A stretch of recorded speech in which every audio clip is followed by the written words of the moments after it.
Sindh livestock expo 2020 Hyderabad Hatti bypass वेझो जारी आहे।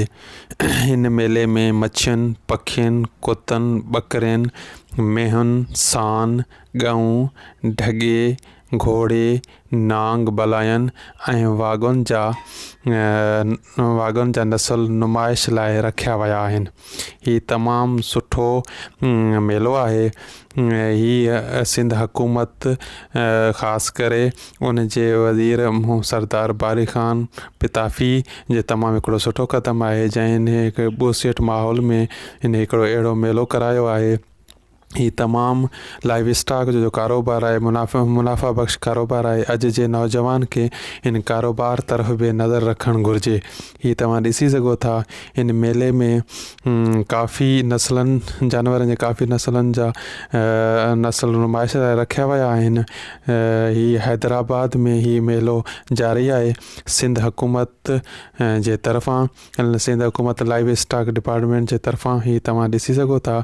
ही हटड़ी बाईपास हैदराबाद वेझो ही मेलो आहे। सिंध लाइव स्टॉक एक्सपो 2020 तमामु सुठो मेलो आहे। ही तव्हां ॾिसी सघो था, काफ़ी जानवर जेके आहिनि उहे काफ़ी जानवरनि जा नस्ल नुमाइश लाइ रखिया विया आहिनि। उन में ॿकरियूं आहिनि, मेंह आहिनि, ॻऊं आहिनि ऐं नांग आहिनि, वाघूं आहिनि। तमामु ई सुठो मेलो आहे। सिंध हुकूमत लाइव स्टॉक डिपार्टमेंट जो तमामु हिकिड़ो ई सुठो क़दम आहे, जन हैदराबाद में ही अहिड़ो मेलो मुनक़िद करायो आहे।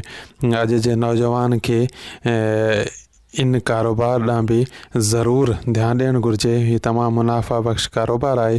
सरदार बारी ख़ान पिताफ़ी मिनिस्टर लाइव स्टॉक जी महिनतुनि सां ही मेलो जेको आहे हैदराबाद में लॻायो वियो आहे।